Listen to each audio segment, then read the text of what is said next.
اور یا پھر اپنے کسی انٹرسٹ کی وجہ سے. آپ دیکھیے کہ جب کوئی ایسی سچویشن آ جائے جیسے جہاز کریش ہونے کا ڈر پڑ جائے, یا پھر بس سے ٹریول کر رہے ہوں یا گاڑی پہ ٹریول کر رہے ہوں اور کوئی لینڈ سلائڈ ہوتی ہوئی نظر آ جائے اور پتہ چلے کہ ہم تو بس اس کے نیچے آئے کہ آئے, تو تب کیا ہوتا ہے کہ ایون ایتھیسٹ بھی, جن کا ذکر ہم نے پچھلے لیسن میں کیا تھا, وہ بھی صرف اللہ کو پکارتے ہیں. کیوں؟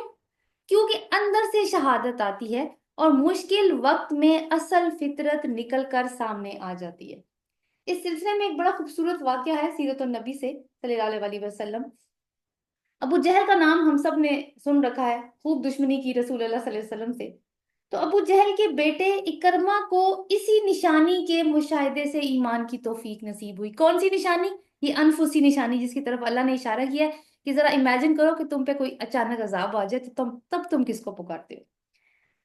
تو جب مکہ معظمہ رسول اللہ صلی اللہ علیہ وسلم کے ہاتھ پر فتح ہو گیا تو اکرما جو ہے وہ ظاہر ہے اس وقت مشرک تھا, تو جدہ کی طرف بھاگا اور ایک کشتی پر سوار ہو کر حبشہ کی راہ لی. راستے میں سخت طوفان آ گیا اور کشتی خطرے میں پڑ گئی.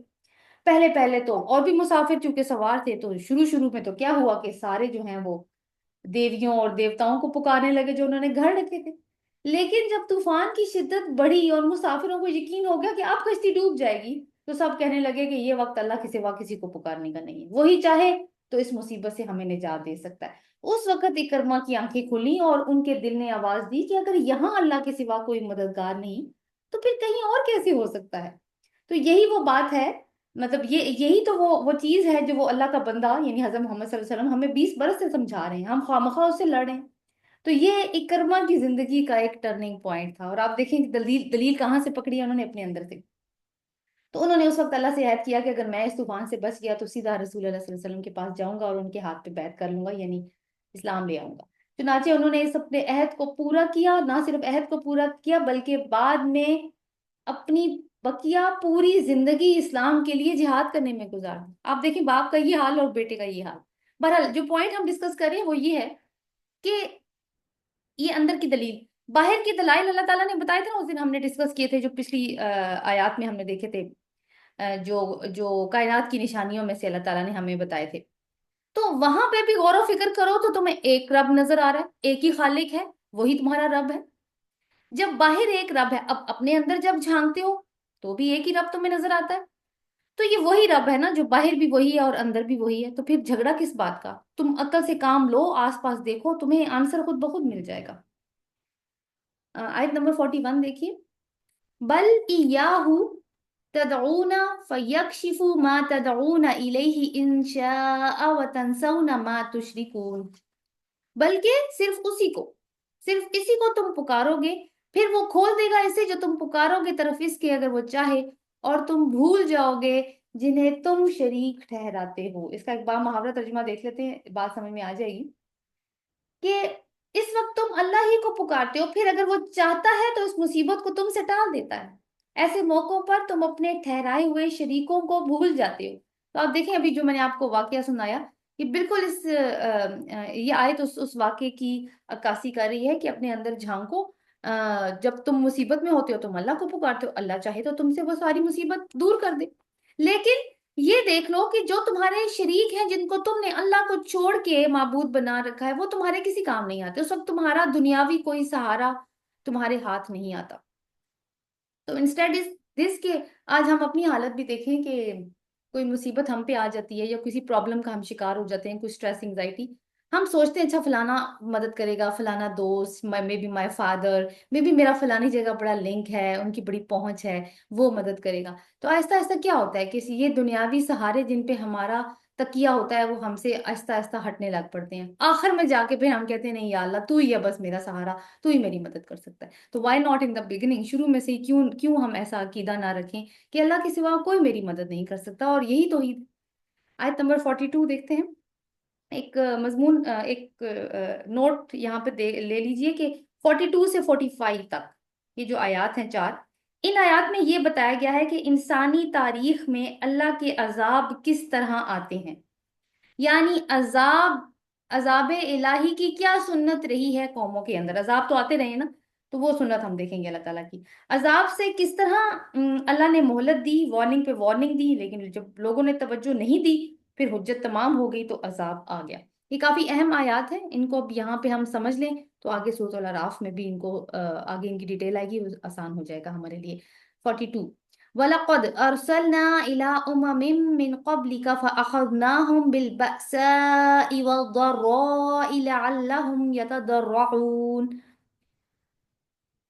البتہ تحقیق ہم نے آپ سے قبل امتوں کی طرف رسول بھیجے، پھر ہم نے انہیں تنگی اور تکلیف کے ساتھ پکڑ لیا شاید کہ وہ عاجزی کریں۔ یہاں پہ الفاظ انڈر لائن کیجیے، بالبأسائی والضرائی 2 اور یتضرعون یہ 3۔ تو اللہ تعالیٰ جو بات کریں وہ رسول اللہ صلی اللہ علیہ وسلم سے مخاطب ہو کر کے کریں کہ آپ سے پہلے بھی ہم نے مختلف امتیں گزری، ان پہ ہم نے رسول بھیجے، تو جب ہم نے رسول بھیجے تو ہم نے اس قوم کو تنگی اور تکلیف کے ساتھ پکڑا۔ کیوں پکڑا؟ تاکہ وہ عاجزی اختیار کریں۔ اس کی ڈیٹیل چیک کرتے ہیں۔ بأسا کا مطلب جو ہے نا وہ مال میں کمی ہو سکتی ہے ایک مطلب، اور دوسرا اس کا مطلب ایموشنل پنشمنٹ بھی ہو سکتی ہے، جذباتی تکلیف۔ ضرع کا مطلب ہوتا ہے جسمانی تکلیف۔ اور یتضرعون، یہ تضرع کے معنی ہوتے ہیں خشوع اور خضوع کے، یعنی ٹوٹل کنسنٹریشن، یا پھر احساس عاجزی۔ یہ ایک ایسی شاخ کو بھی کہا جاتا ہے جس کا کوئی فائدہ نہ نظر آتا ہو۔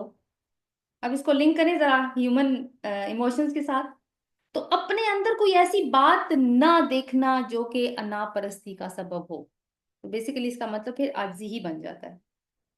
تو یہاں یہ لفظ کیوں استعمال ہوا ہے؟ دل کی خشیت کے لیے، احساس ابدیت کے لیے، اور ساتھ ساتھ اللہ کے سامنے جھکنے کے لیے آیا ہے۔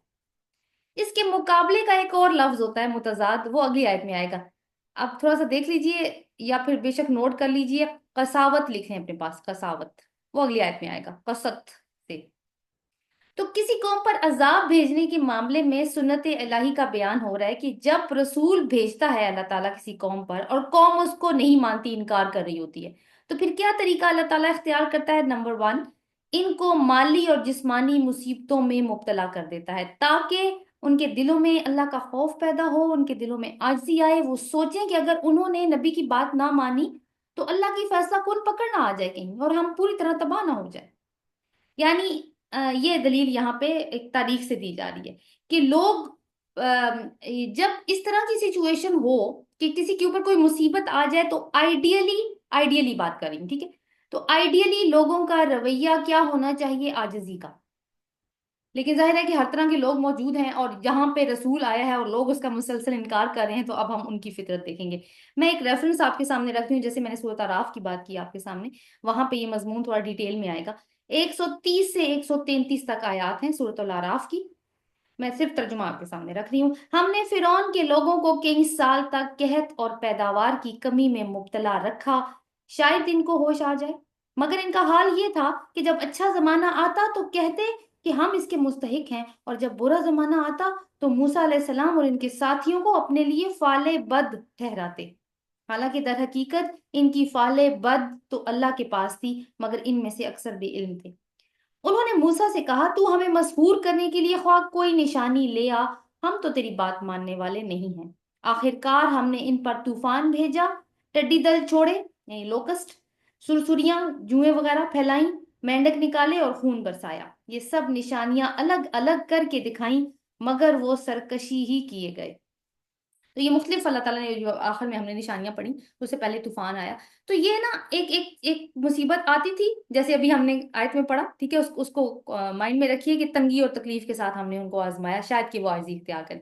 تو اللہ تعالیٰ نے یہ ساری تکالیف ان کو دی ہیں آل فرعون کو، اور یہ ہے کہ ایک عذاب آتا تھا، یعنی بہت بڑا عذاب تو نہیں تھا، کائنڈ آف وارننگ کہہ سکتے ہیں ہم اس کو، یا چھوٹی آزمائش کہہ سکتے ہیں، وہ آتا تھا، کچھ ٹائم کے لیے رہتا تھا۔ یہ لوگ جو ہیں وہ موسیٰ علیہ السلام کے پاس جا کے کہتے تھے کہ اب ہم مان جائیں گے، آپ ہم سے یہ عذاب ہٹوانے کی درخواست کریں اللہ سے، لیکن بعد میں پھر مکر جاتے تھے۔ تو یہ انہوں نے ایک کھیل بنا رکھا تھا۔ تو یہ مشکل حالات اصل میں ہوش میں لانے کے لیے تھے تاکہ یہ اپنا تکبر اور اپنی انا بھول کر اللہ تعالیٰ کے سامنے تذلل اختیار کریں یا عاجزی کا رویہ اختیار کریں، جو لفظ ہم نے پڑھا نا یتضرعون کا، تو ایک چیز تو یہ ہو گئی۔ اس کے ساتھ جو آیت نمبر 43 ہے یہ بھی اسی کے ساتھ ہی لنک کرتی ہے۔ فَلَوْلَا إِذْ جَاءَهُمْ بَأْسُنَا تَضَرَّعُوا وہ یہ تدرعون اوپر پڑا تھا نا، یہاں پہ تدرعو، یہ آپ سمجھیے کہ وہ ایک ہی روٹ کے دو ورڈز ہیں. پھر کیوں نہ ایسا ہوا کہ جب ان کے پاس ہمارا عذاب آ گیا تو انہوں نے عاجزی اختیار کی. ولیکن قست قلوبہم، اور لیکن ان کے دل سخت ہو گئے. وزین لہم الشیطان ما کانوا یعملون، اور مزین کر دیا ان کے لیے شیطان نے جو وہ عمل کیا کرتے تھے. تو اللہ تعالیٰ کہتے ہیں کہ میں نے تو یہ سارے یہ جو امتحان کی گھڑیاں بھیجی تھیں، یہ تو اس لیے بھیجی تھیں کہ وہ عاجزی اختیار کریں. لیکن ہوا کیا؟ ان کے دل سخت ہو گئے اور شیطان نے بھی ان کے لیے اعمال کو مزین کر دیا. دیکھتے ہیں اس کا کیا مطلب ہے. تو پہلی چیز کہ ان تکلیفوں کا جو اثر ہونا تھا وہ نہیں ہوا، بلکہ الٹا ہی اثر ہو گیا. کیا؟ انہوں نے غیر مناسب رویہ اختیار کیا اور ان کے دل سخت ہو گئے. دلوں کی سختی کی بات آئی تو آپ کو سورۃ البقرہ کی آیت نمبر 73 یاد آ جانی چاہیے کہ ثم قست قلوبکم، پھر تمہارے دل سخت ہو گئے. من بعد ذلک، اس کے بعد فہی کالحجارۃ، پس وہ تو مانند پتھروں کے تھے. او اشد قسوہ، یا پھر سختی میں ان سے بھی بڑے ہوئے تھے.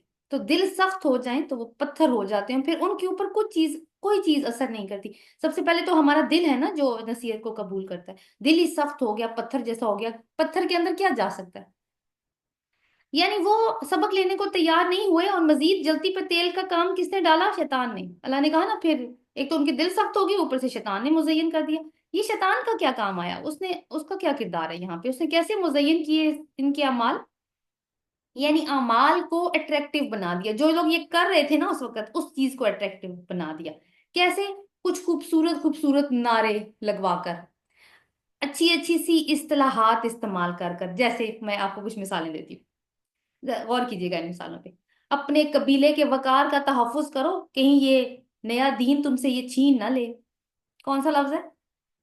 قبیلے کے وقار. پھر دیکھ، اپنے کلچر کی حفاظت کرو. پھر ہے اپنی اقدار کو محفوظ رکھو جو ہمارے فوت شدہ باو اجداد کا قیمتی اثاثہ ہیں. اپنی ہسٹری کو، اپنی گلوریفائڈ ہسٹری کو پریزرو کرو. اپنے لائف سٹائل کو جو سب سے بلند ہے اس کو محفوظ کرو. یہ اب یہ سارا کچھ ہو رہا تھا نا، اسی لیے لوگ جو ہیں وہ نہیں جاتے نئے دین کی طرف، کہ ان جو اعمال وہ کر رہے تھے ان کو کیسے شیطان گلوریفائی کر رہا تھا، اور ان کو لیے ایک باعث فخر بنا رہا تھا ان چیزوں کو جو وہ کر رہے تھے. آج کل بھی ایسی بہت ساری اصطلاحات ہیں جو ہمارے ہاں رائج ہیں، اور شیطان نے انہیں بڑا خوبصورت بنا دیا. Right of self defence. آپ پوری فلسطین کی آبادی کو جینوسائڈ کر دیں کیونکہ آپ کے پاس رائٹ آف سیلف ڈیفense. خوبصورت نعرہ، اور یہی نعرہ باقی کے لوگ بھی لگا رہے ہیں. وار آن ٹیرر، کسی بھی ملک پہ حملہ کریں اس کو، افغانستان پہ جیسے ہوا، اور اس کو جو مرضی کر دیں. پھر ویپن آف ماس ڈسٹرکشن، اس نعرے کے انڈر سارا عراق تباہ کر دیا گیا. اسلامو فوبیا تو آج کل آپ ویسے ہی دیکھتے ہیں. تو یہ وہ نوبل کازز بن جاتے ہیں. ٹھیک ہے، شیطان انسان کے لیے مزین کرتا ہے. اسی طرح اس نے ہمیشہ کیا. کیوں کیا؟ تاکہ لوگ رسول کی بات نہ سنیں، اپنے ہی زوم کے اندر رہیں. یعنی یہ کبر ہے نا یہ، اور اللہ پر ایمان نہ لائیں، اور ان کے پاس یہ سب کچھ نہ کرنے کی، یعنی اللہ پہ ایمان نہ لانا، رسول کی بات نہ سننا، اس کے لیے خوبصورت خوبصورت وجوہات موجود ہیں. تو یہ ہے کہ آپ دیکھیں کہ آزمائش جب آئے تو انسان کا رویہ آئیڈیلی کیسا ہونا چاہیے، اور اگر ویسا نہیں ہے تو پھر کس طرح کی فطرت ہے لوگوں کی. اب ہم کیونکہ شیطان کے کردار کی بات آئی گئی ہے تو ہم یہ تھوڑا سا دیکھ لیتے ہیں کہ شیطان کا کتنا کردار ہوتا ہے انسانوں کو گمراہ کرنے میں. ہر بات کا الزام ہم لگاتے ہیں، یہ شیطان نے مجھے بہکا دیا، یہ شیطان نے کیا. غلط بھی نہیں ہے، لیکن ایک حقیقت یہ بھی ہے کہ انسان پہلے کوئی ایسی حرکت کرتا ہے جو شیطان کی دراندازی کو فیسیلیٹیٹ کر دیتی ہے. یہاں پہ بھی دیکھیں آپ، پہلے اللہ تعالیٰ نے کیا بتایا؟ پہلے ان کے دل سخت ہوئے ہیں، انہوں نے خود ہی نہیں سننا چاہا. جب خود ہی نہیں بات سننی چاہی، سمجھنی نہیں چاہی، تو پھر ان کو شیطان نے ان اعمال کو مزین کر دیا. تو دیکھیں کہ کسی بھی دیوار میں سے طوفان اسی وقت گزرتا ہے جب دیوار کے اندر سوراخ ہوتے ہیں، ویسے نہیں گھس جاتا. تو کمزوری پہلے انسان کے اندر آتی ہے، پھر شیطان اپنا کام کرتا ہے. اچھا جی، نیکسٹ آیت دیکھتے ہیں. اب ایک چیز تو یہ ہو گئی نا کہ اللہ تعالیٰ نے ان کو کس چیز سے آزمایا؟ سختیوں سے آزمایا. اور اس کا کیا رزلٹ نکلنا چاہیے تھا جو نہیں نکلا، اور کیوں نہیں نکلا، یہ ہم ابھی تک ڈسکس کر چکے ہیں. 44 دیکھتے ہیں، ایک اور اینگل. فَلَمَّا نَسُوا مَا ذُكِّرُوا بِهِ فَتَحْنَا عَلَيْهِمْ أَبْوَابَ كُلِّ شَيْءٍ. پھر جب وہ بھول گئے جو کچھ وہ نصیحت کیے گئے تھے جس کی، تو ہم نے ان کے اوپر ہر چیز کے دروازے کھول دیے. حَتَّى إِذَا فَرِحُوا بِمَا أُوتُوا أَخَذْنَاهُمْ بَغْتَةً. یہاں تک کہ جب وہ خوش ہو گئے اس پر جو وہ دیے گئے تھے، ہم نے انہیں اچانک پکڑ لیا. فَإِذَا هُمْ مُبْلِسُونَ، تو اس وقت وہ مایوس ہونے والے تھے۔ اب ذُکِّرُوا کو دیکھ لیتے ہیں، جو لفظ استعمال ہوا ہے نا، فَلَمَّا نَسُوا مَا ذُکِّرُوا، اس کو انڈرلائن کیجیے۔ ذُکِّرُوا، یہ ایک مطلب تو اس کا یہ ہوگا کہ جب انہوں نے رسول کے ذریعے آئی ہوئی یاد دہانی کو بھلا دیا، کوئی اٹینشن پے نہیں کی۔ رسول آ گئے تھے نا پہلے، اور یاد دہانیاں کروا رہے، جیسے رسول اللہ صلی اللہ علیہ وسلم ابھی موجود ہے مکہ میں۔ دوسرا اس کا مطلب لنک کرے گا آیت نمبر 42 کے ساتھ، باسائی و درائی، جب اللہ تعالیٰ نے اس طریقے سے ان کو آزمایا تکلیف کے ساتھ اور تنگی کے ساتھ، تب بھی وہ نصیحت اخذ کر سکتے تھے، لیکن نہیں کی۔ تو اب اللہ تعالیٰ ان کو ایک دوسرے ہی انداز میں آزما رہے ہیں۔ کیسے؟ خوشحالیوں کے دروازے ان پر کھول دیے، فتحنا علیہم ابواب، ہم نے ان کے اوپر دروازے کھول دیے۔ کس چیز کے دروازے؟ کیا مراد ہے اس سے؟ اپارچونٹیز، جس میں ان کی اکانومی گرو کر گئی، لوگوں کا معیار زندگی بلند ہو گیا، بڑے بڑے شاپنگ پلازاز، شاپنگ مالز بننے لگے، ہاؤسنگ کالونیز بننے لگیں، خوبصورت روڈز بننے لگیں، انٹرٹینمنٹ ہبز بننے لگے، ملک ملٹری مائٹ بن گیا، وغیرہ وغیرہ۔ یعنی وہ کچھ ہوا جو کچھ انہوں نے پہلے کبھی دیکھا ہی نہیں تھا۔ تو نتیجہ کیا ہوا؟ وہ خوش و خرم مست زندگی گزارنے لگے۔ جب مستی آتی ہے تو پھر اخلاقی بہرا روی بھی آتی ہے، تو اب جو دل کرتا تھا کرتے۔ اب یہاں تک سچویشن آ گئی۔ اب سوچیں ذرا، اب اگر وہ یاد کریں کہ اچھا یار، ایک رسول تھا جو ہمیں ڈراتا تھا کہ میری بات نہ مانی تو عذاب آ جائے گا، مگر دیکھو ہم تو دنیا میں ترقی یافتہ ہو چکے ہیں، اس کی بات غلط تھی، ہم ٹھیک تھے۔ یہ سب تو ہماری محنت اور قابلیت کا پھل ہے جو ہم کھا رہے ہیں۔ تو کیا ہوگا؟ راوی چین لکھنا شروع کر دے گا۔ لیکن ہوا کیا پھر؟ ایک شعر بڑا خوبصورت ہے کہ کس طوفان کی آمد ہے یا رب، کہ ہر سو خاموشی سی چھا رہی ہے۔ خاموشی یعنی وہ چین کی بانسریاں بج رہی ہیں اب۔ تو ہوا کیا؟ دیکھیے آیت کو، اخذناہم بغتۃ فاذا ہم مبلسون، پکڑ لیا ہم نے ان کو اچانک، اور اس وقت تو وہ مایوس ہونے والے تھے۔ یعنی in the middle of the party, in the middle of the party پکڑے گئے۔ وہ ہو گیا جو کبھی سوچا بھی نہیں تھا، ساری معاشی ترقی، اتنا بڑا کلچرل ہب، شان و شوکت، بڑے بڑے فوجی اڈے، تیل کے کنویں، سب مٹی کا ڈھیر بن گئے۔ لوگوں کی یعنی جھٹلانے والوں کی حالت کیا ہوئی؟ مبلسون، مبلسون ان کی حالت کو انڈیکیٹ کرنے والا لفظ ہے۔ مبلسون کا مطلب ہے کہ کسی طرح کی امید نہ ہونا۔ آپ دیکھیں کہ ابھی کیا حالت تھی، ابھی ساتھ ہی کیسی حالت ہو گئی، اللہ کی پکڑ ایسی ہے۔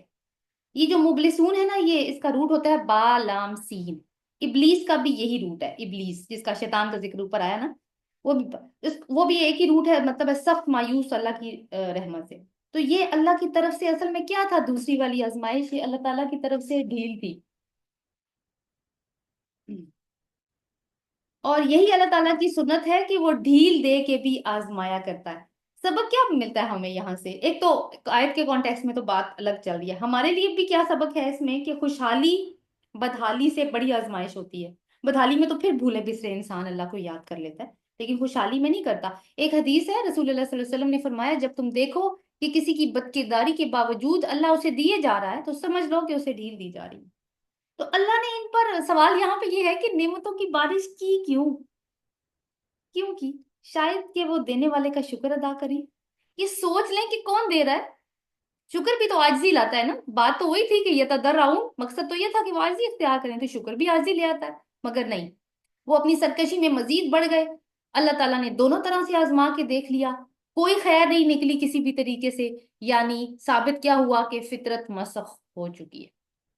تو کیا ہوا اس کے بعد؟ اب اگلا رزلٹ ہم جانتے ہیں جو اللہ کی سنت ہے عذاب کو لے کے، وہ کیا ہے؟ آیت نمبر 45 میں دیکھتے ہیں، فَقُطِعَ دَابِرُ الْقَوْمِ قَوْمِ الَّذِينَ ظَلَمُوا، پھر کاٹ دی گئی جڑ اس قوم کی جس نے ظلم کیا تھا۔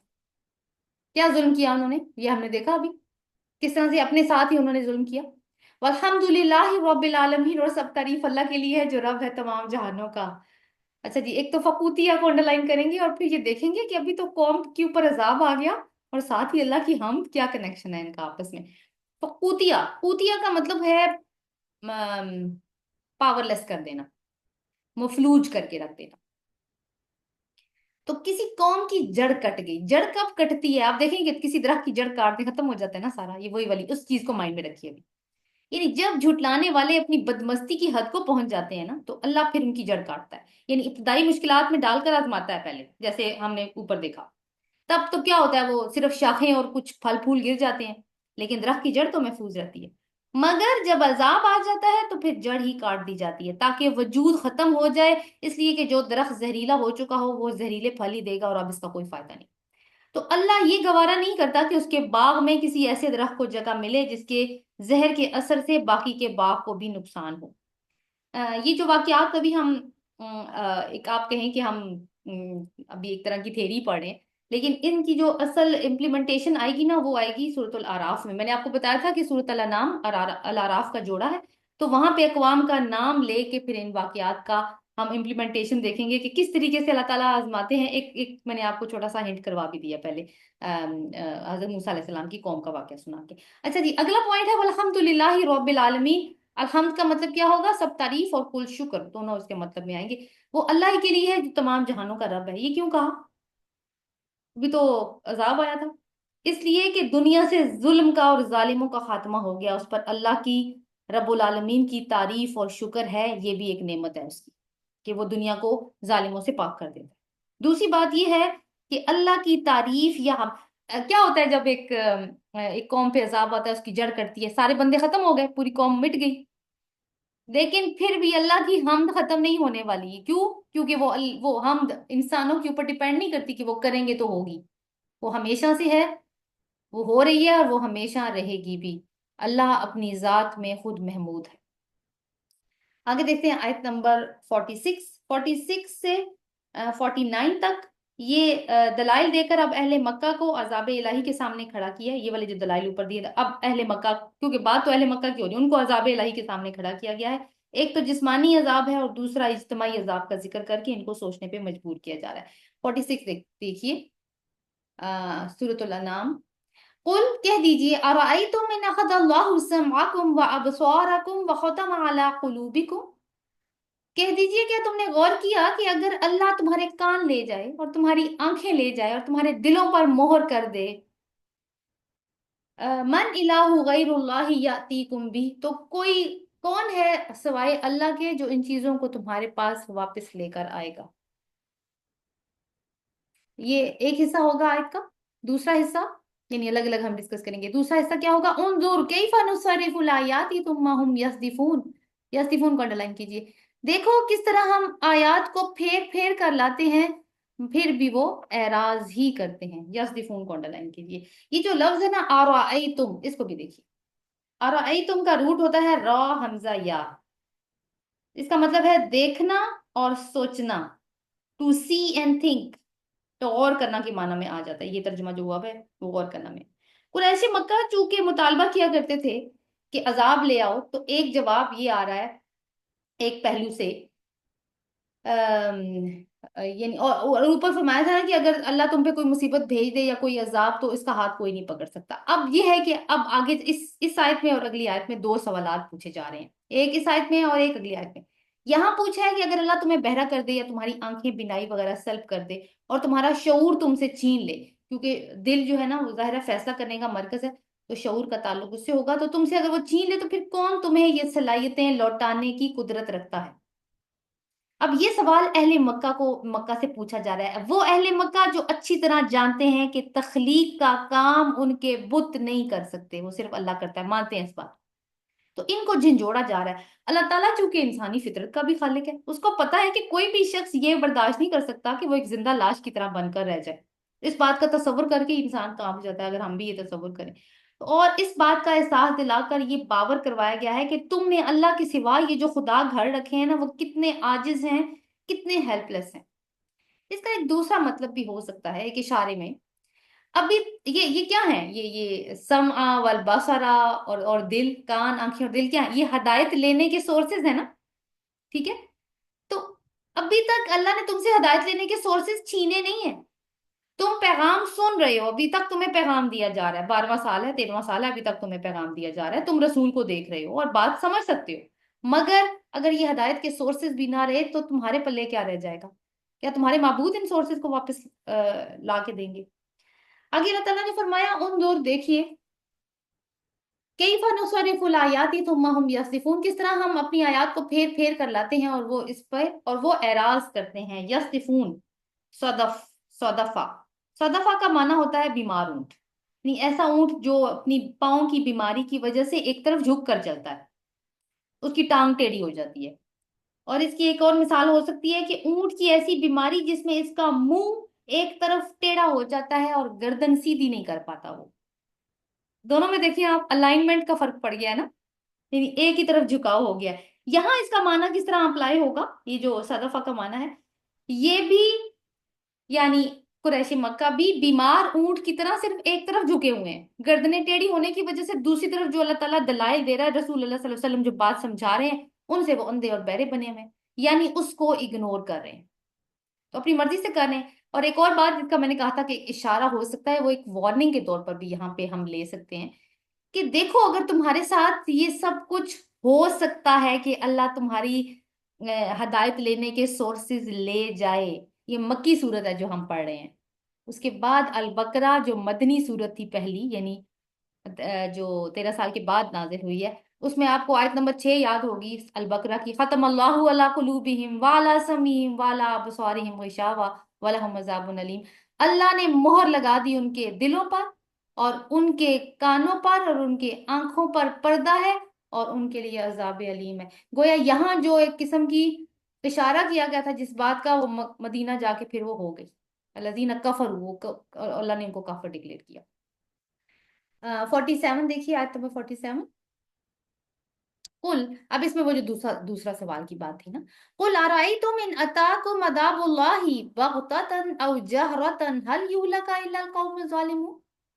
کہہ دیجیے کیا تم نے غور کیا کہ اگر تمہارے پاس اللہ کا عذاب اچانک آ جائے یا اعلانیہ آ جائے، کیا ہلاک کیے جائیں گے مگر وہ لوگ جو ظالم ہیں؟ یعنی بات یہ ہے کہ اگر کسی بھی طرح سے عذاب آ جائے تو کیا ظالموں کے علاوہ کوئی اور بھی ہلاک ہوگا؟ تمہیں ایسا لگتا ہے کہ سارے برابر ہو جائیں گے؟ بغتتاً کے مطلب ہوتے ہیں کسی چیز کے اچانک بغیر کسی نوٹس کے بے خبری میں آ جانا، اور جہرتن کے معنی ہوتے ہیں کھلم کھلا، ڈنکے کی چوٹ پر، دن دہاڑے۔ اب یہاں پہ دوسرا کوشچن پوچھا جا رہا ہے کہ اگر اللہ کا عذاب آ جائے رات کے وقت بے خبری کی حالت میں، یا دن کے وقت اعلان کے بعد کہ جی اللہ کا عذاب آنے والا ہے، اعلان ہو گیا، اول تو اس کو روکے گا کون؟ پھر یہ کہ یہ عذاب کس پر آئے گا اور تم کیا کر لو گے؟ تم یہ بھی انسان، پیچھے بھی ہیلپ لیسنس کی بات تھی، یہاں پہ بھی ہیلپ لیسنس کی بات ہے، یعنی کیا ان پر جو ظلم کر رہے ہیں یعنی شرک، ان پہ عذاب آئے گا یا ان پر جو توحید کی روش پر ہے؟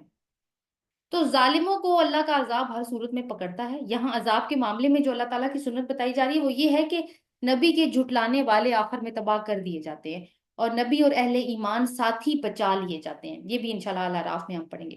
یہ وہ عذاب ہے جو اتمام حجت کے بعد آتا ہے، لیکن وہ جو اوپر ہم نے بات پڑھی تھی نا، آیت نمبر دیکھیے جو سٹارٹ میں تھی 42، باسائی و دورائی کی جو بات آئی تھی، یہ اس طرح کی جب آزمائش آتی ہے تو پھر اس میں مومن اور مشرک اکٹھے اس کا شکار ہوتے ہیں۔ ہاں البتہ اس کا نتیجہ یہ ہوتا ہے کہ مومن زیادہ ہمبل ہو جاتے ہیں، زیادہ عاجزی دکھاتے ہیں، اور مشرک جو ہیں وہ زیادہ متکبر ہو جاتے ہیں۔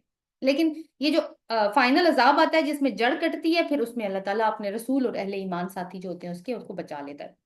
48، وما نرسل المرسلین الا مبشرین و منذرین، ابھی تک عذاب کی باتیں ہو رہی ہیں۔ تو یہاں پہ اب اس آیت کو پڑھنے سے پہلے ہم یہ دیکھ رہے کہ رسول جو ہے نا وہ آئے ہوئے کیوں ہیں، تو تمہیں عذاب دیکھ کے ہی بات سمجھنی ہے۔ وما نرسل المرسلین الا مبشرین و منذرین، اور نہیں ہم بھیجتے رسولوں کو مگر خوشخبری دینے والے اور ڈرانے والے بنا کر۔ فمن آمن واصلح فلا خوف علیہم ولا هم يحزنون، پر جو کوئی ایمان لایا اور اس نے اصلاح کر لی تو نہ کوئی خوف ہوگا اس پر اور نہ وہ غمگین ہوں گے۔ یعنی پہلے بتایا کہ ہم رسولوں کو کیوں بھیجتے ہیں، اور پھر بتایا کہ جو ان پہ ایمان لے آتے ہیں اور اپنے عمل کی اصلاح کر لیتے ہیں اس کا کیا نتیجہ نکلتا ہے۔ تو یہاں پر رسولوں کی بعثت کا اصل مقصد بتایا جا رہا ہے کہ عذاب کی نشانیاں یا حسی معجزات یا عجیب کرامات کی نمائش کرنے کے لیے انبیاء نہیں بھیجے جاتے، بلکہ وہ دو کام کرنے کے لیے بھیجے جاتے ہیں۔ نمبر 1 مبشرین، خوشخبری۔ بشر، بشر کا مطلب ہوتا ہے سکن، جلد، یعنی ایسی خبر جس کا اثر جلد پہ نظر آئے نا، خوشخبری کے معنوں میں اس لیے لیا جاتا ہے۔ خوشخبری سے ان کا بھی انسان کے چہرے پہ آپ دیکھیں رونق آ جاتی ہے، چمک آ جاتی ہے، مسکراتا ہے انسان، تو یہ سکن سے ریلیٹڈ چیزیں ہیں۔ اور منذرین کیا ہے؟ انذار کرنا، ڈرانا، وارن کرنا۔ خوشخبری کس کے لیے ہے؟ فمن آمنا، وہ جو ایمان لے آئیں اور پھر اس کے بعد اپنی اصلاح کر لیں۔ اور انذار کن کے لیے ہوگا؟ وہ لوگ جو اصلاح طلب ہوں۔ تو یہ دونوں کام کون سے کام؟ مبشرین و منذرین، یعنی خوشخبری دینا اور انذار کرنا، وارن کرنا، یہ دونوں کام رسول کس طرح کرتا ہے؟ لوگوں کو ذہنی اور عقلی سطح پر اپیل کر کے۔ اللہ نے انسان کے اندر سوچنے سمجھنے، غور و فکر کرنے اور نتیجہ اخذ کرنے کی قدرتی صلاحیت رکھی ہے۔ جیسے پیچھے بات ہوئی نا سماعت کی، بصارت کی اور دل کی، تو یہی چیزیں نا کہ ریسیپٹیو آرگنز ہیں اور پھر فیصلہ کر لیتا ہے انسان۔ تو وہی بات ہے کہ کیا تم عذاب دیکھ کر ہی مانو گے؟ رسول کی دعوت کو سنو تو تمہاری سمجھ میں بات آ جائے گی۔ ہاں یہاں تک کہ جہاں تک حصی معجزات کی بات ہے، جیسے حضرت موسیٰ علیہ السلام کو عطا کیے گئے تھے معجزات، یا عیسیٰ علیہ السلام کو جو نظر آتے تھے، تو انسان پر ان کا ایک اثر ضرور ہوتا ہے، اس میں کوئی ڈاؤٹ نہیں ہے، اور انسان کی گردن بھی جھک جاتی ہے، لیکن اس صورت میں اس کا اثر بہت وقتی ہوتا ہے، اور انسان پھر سوچنے سمجھنے کا تردد بھی نہیں کرتا۔ یعنی سامنے معجزہ آیا، سمندر پھٹ کے دو حصے ہو گیا، انسان کی گردن جھک گئی، یہ میرے رب نے کیا، لیکن اس وقت وہ سوچ سمجھ نہیں رہا کہ وہ رب کون ہے اور کس کس طریقے سے میں اس کی معرفت حاصل کر سکتا ہوں۔ تو وہ وقتی طور پہ وہ چیز مسحور کر لیتی ہے، بٹ لانگ ٹرم نہیں ہوتا اس کا امپیکٹ۔ اب بنی اسرائیل پر حصی معجزات کی کوئی کمی تھی؟ پھر بھی ہم نے ان کا رویہ دیکھا نا مدنی صورتوں میں، کہ وقت گزرنے کے ساتھ ساتھ ان کا اثر زائل ہوتا چلا گیا۔